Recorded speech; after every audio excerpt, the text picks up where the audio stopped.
오늘은 요셉의 삶에 대해서 같이 한번 생각해 보려고 합니다. 특별히 요셉의 삶을 통해서 요셉은 고난을 어떻게 대하는지에 대해서 우리에게 보여줬고요.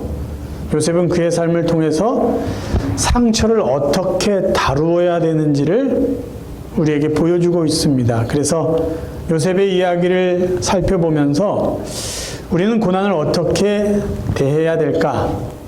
그리고 우리는 상처를 어떻게 다루어야 될 것인가를 오늘 같이 한번 살펴보겠습니다. 첫 번째, 고난을 대하는 태도입니다. 고난은 우리의 신앙 상태를 평가하는 기준이 아닙니다. 요셉은 형들에 의해서 노예가 되었고요. 노예로 살다가 감옥에 갇혀 죄수로도 사는 고난을 겪습니다. 그런데 우리가 조금 의아하게 여길 수 있는 부분이 있어요. 요셉은 노예로도 살았고 죄수로도 살았는데 그와 하나님과의 관계에는 변함이 없다라는 거죠. 오히려 성경은 하나님께서 요셉과 함께 했고 요셉의 삶을 형통하게 해주었다라고 이야기해 주고 있습니다. 오늘 읽은 본문인데요. 제가 다시 한번 읽어드리겠습니다. 요셉이 이끌려 애굽에 내려가매 바로의 신하 친위 대장 애굽 사람 보디발이 그를 그리로 데려간 이스마엘 사람의 손에서 요셉을 사니라. 샀다는 건 노예로 샀다는 거죠. 돈을 주고. 여호와께서 요셉과 함께 하심으로 그가 형통한 자가 되어 그의 주인 애굽 사람의 집에 있으니 그의 주인이 여호와께서 그와 함께 하심을 보며 또 여호와께서 그의 범사에 형통하게 하심을 보았더라. 보았다라고 되어 있어요. 요셉이 살아가고 있는데 하나님이 요셉과 함께 했다는 것을 보디발이 볼 정도로 요셉과 하나님과의 관계는 생각보다 돈독했다라는 것이에요. 그가 노예로 있었는데요. 그가 죄수로 살았는데도 말입니다. 종종 사람들은요, 저희들은 우리의 신앙 상태를 내 주위의 환경으로, 내가 당하는 고난으로 내 신앙 상태를 평가하려고 합니다. 무슨 말이냐? 나에게 지금 어려운 일이 있어요. 힘든 일이 벌어졌어요. 그러면 순간적으로 우리는 어떻게 생각하냐면 내가 하나님과의 관계가 뭔가 문제가 있지 않나? 내가 신앙생활 잘못하고 있는가? 아니면 하나님이 나를 사랑하시지 않는가? 라고 생각한다는 거예요. 반대로 생각하면 지금 나에게 힘든 일이 없어요. 너무 편해요. 모든 게 다 좋아요. 그럼 우리는 어떻게 생각하냐면 내가 지금 신앙생활 잘하고 있구나. 하나님 나를 사랑하고 계시는구나 라고 우리는 생각한다는 거예요. 만약에 우리가 이런 관점으로 요셉의 삶을 본다면 요셉은요, 신앙 상태가 엉망이죠. 왜요? 그냥 잘 살다가 갑자기 노예가 됐으니까요. 그럼 우리는 노예가 된 요셉의 모습을 보고 요셉은 하나님께 사랑받지 못하구나. 하나님이 요셉을 미워하는구나 라고 진단해야 됩니다. 그런데 성경은 그렇게 말하고 있지 않잖아요. 요셉의 삶을 통해서 우리에게 고난을 어떻게 대해야 될까? 무엇을 우리에게 도전해 주죠? 고난이 있지만 하나님은 여전히 우리를 사랑하신다는 거예요. 고난을 가지고는 우리와 하나님과의 관계를 평가할 수 없다라는 것입니다. 요셉이 우리에게 보여주는 것은요, 우리의 신앙 상태를 진단하고 평가할 수 있는 기준은 외적인 환경, 힘들고 어려운 고난이 아니라 하나님과 얼마나 가까이 지내고 하나님을 얼마나 바르게 섬기고 하나님과 얼마나 동행하고 있느냐, 그것이 우리의 신앙 상태를 확인할 수 있는 정확한 기준이 된다는 것이에요. 또 하나요, 요셉의 삶을 통해서 고난을 대하는 두 번째 태도는 뭐냐면 고난은 변명거리가 아니다라는 거예요. 변명거리. 무슨 말이냐? 고난 때문에 나는 신앙생활을 나태하게 할 수밖에 없습니다. 라고 말하는 변명거리가 아니에요. 저는 고난 때문에 죄를 짓고 싶지 않았는데 죄를 질 수밖에 없었습니다. 이 고난이 없었으면 저는 정말 죄 안 짓고 살 수 있었는데요. 고난이 문제였어요. 라고 핑계댈 거리가 아니다라는 거예요. 여러분, 지금 요셉은요, 자기 의지대로 무엇을 하거나 자기 의지대로 무엇을 하지 않을 수 있는 사람이 아니에요. 노예예요. 주인이 시키면 싫어도 해야 되고, 주인이 하지 말라고 하면은 하고 싶은 것도 할 수 없이 해야만 되는 노예예요. 의지가 없는 노예예요. 그래서 나중에 이렇게 이야기할 수도 있어요. 하나님 아시잖아요. 제가 정말 이거 하고 싶지 않았는데 제 상태가 이래요. 너무 힘들어요. 하나님 아시죠? 그럴 수도 있는 상태라는 거예요. 만약에 요셉이 그렇게 했더라도 어느 정도 이해해 줄 수도 있는 상황이라고 우리는 볼 수 있어요. 그런데 요셉은요, 고난이라는 환경을 핑계 삼아 죄를 짓지 않았어요. 고난이라는 환경을 변명거리로 삼아 막 살지 않았다는 거예요. 본문 한번 읽어볼게요. 창세기 39장 6절부터입니다. 요셉은 용모가 빼어나고 아름다웠더라. 그 후에 그의 주인의 아내가 요셉에게 눈짓하다가 동침하기를 청하니 요셉이 거절하며 자기 주인의 아내에게 이르되 내 주인이 집안의 모든 소유를 간섭하지 아니하고 다 내 손에 위탁하였으니 이 집에는 나보다 큰 이가 없으며 주인이 아무것도 내게 금하지 아니하였어도 금한 것은 당신뿐이니 당신은 그의 아내임이라. 그런즉 내가 어찌 이 큰 악을 행하여 하나님께 죄를 지으리까. 저희는요, 힘든 일이 생길 때요, 우리는 신앙생활을 좀 등한히 할 수 있어요. 그리고 신앙생활 등한히 하는 이유와 변명을 상황이 이런데 어떻게 합니까? 라고 말해요. 그렇죠? 아니 힘든데 지금 나 먹고 살기도 힘든데 지금 이런 어려운 상황 가운데 무슨 어떻게 신앙생활 전과 같이 할 수 있습니까? 그 어떤 사람은 또 이렇게 해요.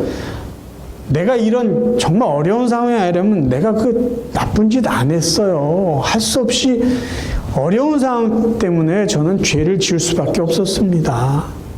그렇게 이야기를 할 때가 있어요. 그럼 정말 저희들은 고난 때문에 우리가 할 수 있는 일을 못한 것일까요? 아니면 우리가 조금 성실하지 못한 것을 고난이라는 환경을 핑계 삼아서 합리화시키는 것은 아닌가요? 요셉이 노예로 있음에도 불구하고 고난이라는 그 환경 가운데도 하나님과의 관계를 계속해서 이어갈 수 있는 중요한 요인이 있습니다. 그것은 뭐냐면요, 요셉에게 있어서 삶의 기준은 환경이 아니고 하나님께 있었기 때문이에요. 고난이라는 환경이 요셉의 삶의 기준을 결정한 게 아니고 하나님이 언제나 요셉의 삶의 기준을 붙잡고 있었기 때문이에요. 그래서 요셉은요, 하나님이 보실 때 악한 것이라면요, 자기에게 유익이 될지라도 그 일을 안 했어요. 요셉은요, 하나님이 보실 때 기뻐하시는 것이라면요, 자기에게 불이익이 될지라도 그걸 선택합니다. 왜요? 하나님이 기준이니까. 하나님이 기뻐하시면 자기에게 불이익이 돼도 그걸 했던 사람이 요셉이에요. 요셉은요, 자기 상황을 보고 하나님과 사람 앞에서 멋대로 살지 않았어요. 막 살지 않았어요. 그리고 나중에 핑계대지 않았어요. 환경 때문이에요. 저 사람 때문이에요. 지금 이 팬데믹 때문이에요. 그렇게 말하지 않았다는 거예요. 우리의 신앙생활의 기준이 어디에 있을까요? 환경에 있을까요? 어려움에 있을까요? 아니면 다른 누군가에게 있을까요? 그렇지 않습니다. 우리의 신앙생활의 기준은 언제나 하나님 말씀에 있어요. 제가 늘 말씀드렸지만 성도들인 우리가 살아가야 될 삶의 기준은 세상에 있지 않습니다. 하나님 말씀에 있어요. 하나님이 좋아하시고 기뻐하시는 것은 언제나 선이에요. 언제나 선이에요. 하나님이 미워하시고 싫어하시는 것은요, 언제나 악입니다. 그러니까 선과 악의 절대 기준은 하나님께 있어요. 내 감정에 있지 않고요, 세상의 분위기에 있지 않고, 물질에 있지 않고요, 고난에 있지 않아요. 선과 악의 기준은 하나님께 있어요. 그래서 내가 조금 힘들다고, 주위 분위기가 좀 이상하다고 하나님이 정하신 선이 악이 될 수 없고요, 주위 상황 때문에 하나님이 말씀하신 악이 선으로 바뀌어서는 안 된다라는 말씀이에요. 두 번째, 요셉을 통해서 우리는 상처를 다루는 방법을 배울 수가 있습니다. 먼저 상처는요, 보편적인 거예요. 무슨 말이냐? 상처는 세상의 모든 사람들이 다 겪을 수밖에 없는 아픈 감정들이에요. 지난번에 제가 책을 읽으면서 기억나는 문장이 있어요. 큰 나무에만 상처가 있는 것이 아니라 작은 풀잎에도 상처가 있다라는 표현이에요. 우리는 산을 가거나 어디 가면은 이 나무가 이렇게 스크래치 난 걸 봐요. 어떤 사람들은 거기다가 자기 이름을, 이니셜을 새겨놓기도 해요. 그럴 때마다 저 나무도 아프겠구나, 그런 생각을 해요. 그런데 어느 작가는 큰 나무에만 상처가 있는 것이 아니라 우리가 잘 알지 못하는 작은 이파리, 풀잎에도 상처가 나 있다는 거예요. 어른들에게만 아픔이 있나요? 인생을 오래 산 노인들, 어르신들에게만 상처가 있나요? 아니에요. 아직 어린 아이들에게도 우리가 알지 못하는 아픔과 상처가 있습니다. 그러니까 상처라는 것은요, 이 땅에 살아가는 모든 인간들이 겪을 수밖에 없는 그런 아픔이라는 거죠. 그런데 우리는 종종 누군가에 의해서 마음에 아픔이 생기면 왜 나에게라는 질문들을 해요. 왜 나에게? 역으로 질문해 볼까요? 아니, 왜 당신은 당신에게만 상처가 없어야 됩니까? 세상에 모두가 다 상처를 받는데. 인간이 가장 먼저 받는 상처의 대상은요, 부모님이라는 거예요. 부모님. 그렇죠?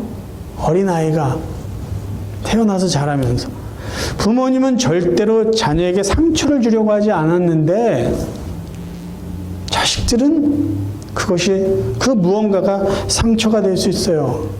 자라면서 가족들에게 받는 상처가 생각보다 많습니다. 형제, 자매에게 받아요. 결혼하면 배우자에게도 상처를 받습니다. 여러분 보세요. 심지어 교회 생활하는데 교인들끼리 상처를 받죠. 목회자한테도 상처를 받아요. 직장에서 친구에게 상처받는 것은요, 어떻게 보면 당연한 것일 수 있어요. 사람들에게 받는 상처, 대표적인 것은 버림받는 거죠. 배신당하는 거죠. 아니, 저 사람이 어떻게 나에게, 믿었던 사람에게 버림당하고 배신당하는 것이 인간들이 받는 상처의 가장 기본적인 것이에요. 본문에 등장하는 요셉도 마찬가지죠. 형들에게 버림을 당해요. 진짜 버려져요. 팔아버립니다.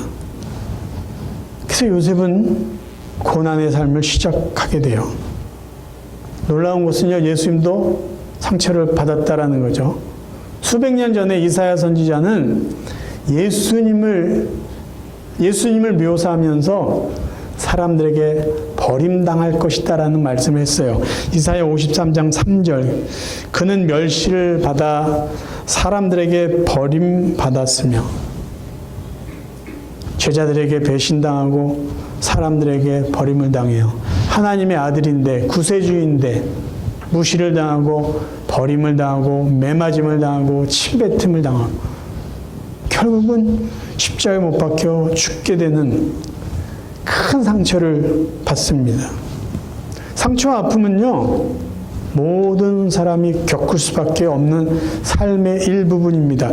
그래서 왜 이 상처가 나에게 있나 이것 때문에 고민하기보다는 이 상처를 어떻게 다루어야 될 것인가가 보다 더 긍정적인 태도라는 것이죠. 그럼 요셉은요, 그가 형들에게 받은 상처를 어떻게 다루었을까? 같이 한번 살펴봅니다. 상처는요, 다루기에 따라 결과가 바뀌는 것이에요. 상처를 마음에 품고 상처를 준 누군가에게 안갚음을 하고 복수한다면 그 상처는 여전히 남고 누군가에게 또 다른 상처로 악순환으로 돌아갑니다.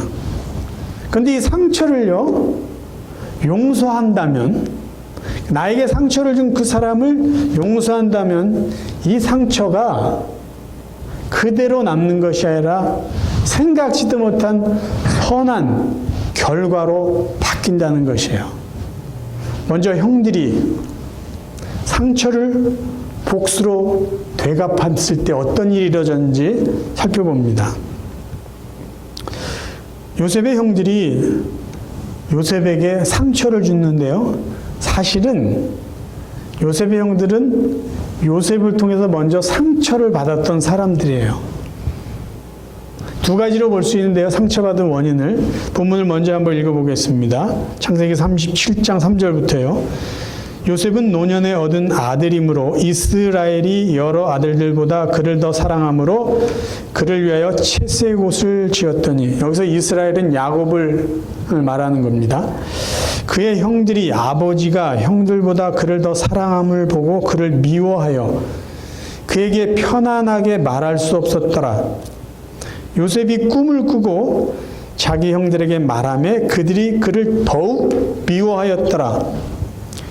요셉의 형들이 받은 상처의 원인은 두 가지예요. 첫 번째는 아버지 야곱의 편애예요. 자기들보다 동생 요셉을 더 사랑했다라는 것이고요. 두 번째 상처받았던 요인은 요셉이 꿈 이야기를 해요. 내가 꿈을 꿨는데 형들이 나에게 절을 했어. 가뜩이나 말을 편하게 할 수 없는 그 동생이 자기들에게 와서 꿈 자랑을 하면서 잘난 척을 하는 거예요. 그래서 형들은 요셉을 미워했어요. 상처입니다. 아버지 야곱이 다른 형제들을 놔두고 요셉에게 채세의 곳을 지어줬다라고 되어 있어요. 이 채세의 곳은요, 가문의 상속자에게 입혀주는 옷입니다. 그러니까 10명의 형들이 요셉이 채색옷을 입고 돌아다니는 걸 보면은 그들은 무엇을 생각했냐면, 아버지는 저놈을 우리 가문의 상속자로 세웠구나 라고 보는 거예요. 그러니까 요셉을 볼 때마다 말이 편하게 안 나오는 거예요. 기분 나쁜 거예요. 그런 요셉이 자꾸 자기들에게 가서 잘난 척을 합니다. 상처가 됐어요. 그 상처를 어떻게 했을까요? 형들은 요셉에게 되갚아줬어요. 창세기 37장 23절부터 읽어드리겠습니다. 요셉이 형들에게 이르매 그의 형들이 요셉의 옷 곧 그가 입은 채색 옷을 벗기고, 굉장히 중요한 의미가 담겨 있는 거예요. 채색 옷을 벗겼다는 것. 그를 잡아 구덩이에 던지니 그 구덩이는 빈 것이라 그 속에 물이 없었더라. 그때 미디안 사람 상인들이 지나가고 있는지라 형들이 요셉을 구덩이에서 끌어올리고 은 20에 그를 이스마엘 사람들에게 팔매 그 상인들이 요셉을 데리고 애굽으로 갔더라. 형들이 요셉에게 받은 상처를 다시 요셉에게 안갚음합니다. 되갚았어요. 요셉에게 큰 상처가 됐어요. 요셉뿐만 아니라 아버지 야곱에게도 상처로 남게 됩니다. 상처받았으니까 내가 되갚겠다. 나에게 상처 준 그 사람을 내가 그대로 상처를 입히겠다라고 한다면요, 아픔은 악순환될 수밖에 없을 것이에요. 요셉은 근데 이 상처를 어떻게 다루었을까요? 용서를 통해서 요셉조차 상상하지 못했던 놀라운 선한 결과를 만들어냈습니다. 요셉은 분명히 상처받았어요. 근데 요셉은 자기에게 상처를 준 형들에게 복수하지 않고 용서라는 것을 통해서 복수의 악순환을 끊죠. 창세기 42장부터 45장까지 보면은 요셉의 10명의 형이 그 당시 그 전 지역에 흉년이 들어 먹을 것이 없자 가나안 땅에서 요셉이 살고 있는 애굽으로 오죠. 이미 요셉은 애굽의 총리 대신이 된 상태예요. 곡식을 사러 왔다가 요셉과 10명의 형이 드디어 만납니다. 그 장면을 보면요, 요셉이 형들과의 정을 억제하지 못하고 큰 소리로 울었다고 나와 있어요. 그 장면을 한번 읽어드릴게요. 창세기 45장 1절부터입니다. 요셉이 시종하는 자들 앞에서 그 정을 억제하지 못하여 요셉이 큰 소리로 우니 애굽 사람에게 들리며 바로의 궁중에 들리더라. 요셉이 형들에게 이르되 내게로 가까이 오소서. 그들이 가까이 가니 이르되 나는 당신들의 아우 요셉이니 당신들이 애굽의 판자라. 당신들이 나를 이곳에 팔았으므로 근심하지 마소서, 한탄하지 마소서. 하나님이 생명을 구원하시려고 나를 당신들 앞서 보내셨나이다. 하나님이 큰 구원으로 당신들의 생명을 보존하고 당신들의 후손을 세상에 두시려고 나를 당신들 앞서 보내셨나니. 지금 요셉이 형들에게 말하는 모습이나 그의 감정을 통해서 우리가 알 수 있는 것은요, 요셉은 형들을 용서했다라는 거예요. 만약에 요셉의 마음속에 형들에게 안갚음하겠다, 복수하겠다는 생각이 있었다면 형들을 보고 감정을 절제하지 못하고 이렇게 울 수 없었습니다. 그리고 그가 형들을 용서했다라는 그것을 알 수 있는 표현은 뭐냐면요, 7절에요. 하나님이 큰 구원으로 당신들의 생명을 보존하고 당신들의 후손을 세상에 두시려고 나를 당신들 앞서 보내셨나니. 요셉이 지금 하는 말은요, 내가 당신들을 지켜주고 당신들의 자녀들을 책임져 주겠다는 말이에요. 이런 표현을 한 거는요, 이미 요셉의 마음에는요, 형들에게 악한 감정이 없다라는 거예요. 형들은 나를 팔았지만 나는 형들을 용서합니다라는 그런 표현과도 같은 것이에요. 요셉의 고백 속에 드러나는 것이 있어요. 내가 형들을 용서했더니 하나님은 선한 일을 만들어 가시는 분이구나. 하나님이 사람들의 생명을 보존하기 위해서 형들의 이런 악한 일조차 선하게 만들으셨구나라고 고백을 합니다. 나중에 아버지 야곱을 장례 치르고 나서 요셉이 형들에게 한 말이 있어요. 쉬운 성경으로 읽어드릴게요. 창세기 50장 20절입니다. 형님들은 나를 해치려 했지만 하나님께서는 형님들의 악을 선으로 바꾸셨습니다. 그래서 오히려 많은 사람들의 생명을 구할 수 있었습니다. 무엇을 통해서요? 지나고 보니까 내가 형들을 용서했더니 하나님이 형들의 악을 선으로 바꿔주셨다라는 고백이에요. 하나님께서 요셉의 용서를 통해서 이루어 가신 선한 일은 뭘까요? 첫째는요, 피 흘림의 복수, 가족 간의 복수의 악순환을 끊었죠. 그렇죠? 요셉이 형들을 죽였어 봐요. 가족 간의 비극은 또 시작됐을 거예요. 그런데 요셉의 용서를 통해서 아버지 야곱과 그 형들의 모든 가족이 애굽에 와서 온 가족이 함께 사는 기쁨을 누리게 됩니다. 그리고요, 기억하세요. 하나님께서 요셉의 용서를 통해서 이루신 더 큰 선한 열매는 뭔지 아세요? 요셉의 후손을 통해서, 더 정확히 말하면 유다의 후손을 통해서 인류의 구원자 예수 그리스도를 이 땅에 보내셨다는 거예요. 만약에 요셉이 형들에게 받은 상처를 기억하고 복수를 꿈꾸고 형들을 만났을 때 형들을 다 죽였다고 합시다. 하나님의 계획, 유다의 후손을 통해서 인류의 구원자 메시아를 보내주시겠다는 그 계획은 이루어질 수 없었을 것이에요. 그래서 이것도 만약인데, 만약에 요셉이 형들을 죽이려고 계획했다면, 그 마음속에 복수를 계속 꿈꾸고 있었다면 하나님이 어떻게 하셨을까? 요셉을 감옥에서 죽게 내버려 뒀을지도 모른다는 것이죠. 근데 하나님은 요셉이 형들을 용서하는 걸 알았어요. 형들과 만나게 하십니다. 함께 살게 하십니다. 자녀와 후손을 축복하십니다. 그래서 결국 유다의 후손을 통해서 인류의 구원자 메시아를 하나님의 뜻대로 이 땅에 보내주신 것이에요. 하나님은 요셉의 용서를 통해서요, 어마어마하게 선한 일을 이루셨어요.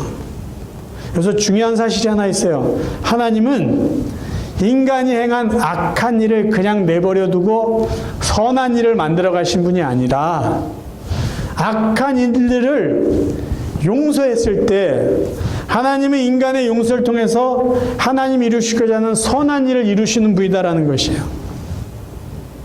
하나님이 그냥 선한 일을 이루시지 않고 인간의 용서를 통해서 선한 열매를 이루어 가신다는 말씀입니다.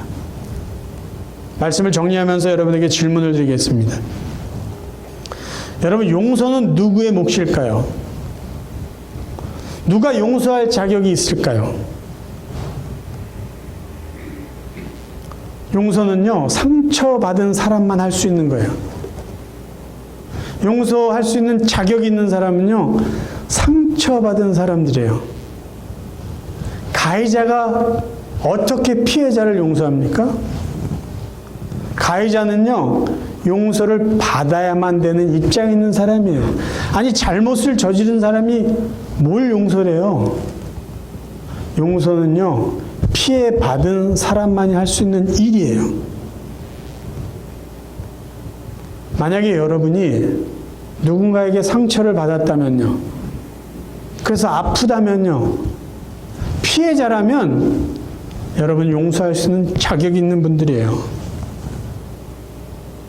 그런데 그 상처와 아픔을 마음에 계속 품고 안 갚아야지, 복수해야지, 되갚아줘야지 한다면 그 상처는 여러분의 마음을 계속해서 아프게 할 것이고, 만약에 여러분이 꿈꿨던 복수를 누군가에게 해준다면 그 누군가에겐 또 다른 아픔과 상처가 재현될 것이에요. 그리고 그 누군가도 상처받아서 용서할 자격이 있음에도 불구하고 용서하지 않고 또 누군가에게 상처를 되갚아준다면 그 아픔과 상처는 계속 악순환이 될 것입니다. 그런데 우리가 아파요. 저도 아픔이 있어요. 여러분에게도 아픔이 있고, 여러분에게도 상처가 있고, 저에게도 상처가 있는데, 이 상처를, 나에게 아픔을 준 그 사람을 용서하면은 나도 모르는 놀라운 일들을 하나님이 하신다는 거예요. 하나님. 요셉이 어떻게 자기 형 유다를 통해서 인류의 구원자가 올 것을 알았겠어요? 그것도 모르는 상태에서 용서를 했는데 하나님은 그 용서를 보시고 놀라운 일들을 행해 주셨잖아요. 우리가 상처가 있다면 우린 용서할 자격이 있어요. 그리고 우리가 용서를 하면 하나님은 정말로 귀한 일들을 이루어 가실 것입니다. 이제 저와 여러분의 남은 삶은요, 비록 아팠지만, 비록 아프지만 그 누군가를 용서해 줌으로 우리도 모르는 놀라운 일들이요, 우리 자녀들에게, 우리의 남은 삶 가운데 우리 후손들에게 하나님이 베풀어 주실 것을 믿고 그 놀라운 은혜의 삶을 살아갈 수 있는 복된 성도들이 되시기를 주님의 이름으로 축원합니다. 이 시간 우리 같이 한번 기도하겠습니다. 조금 불편하겠지만요, 여러분에게 상처를 준 그 사람을 오늘 한번 생각했으면 좋겠어요. 그리고 그 사람을 용서하길 바라요. 하나님께 그를 용서합니다. 용서하는 마음을 주세요. 하나님 용서합니다. 그리고 우리는 믿음으로 기대하시기를 바라요. 하나님이 이루실 선한 일, 나도 알지 못하는 선한 일을 이루어 주실 것을 믿습니다. 그 놀라운 일을 하나님 남은 삶 가운데 맛보며 살게 해 주옵소서. 우리 시간 함께 기도하겠습니다.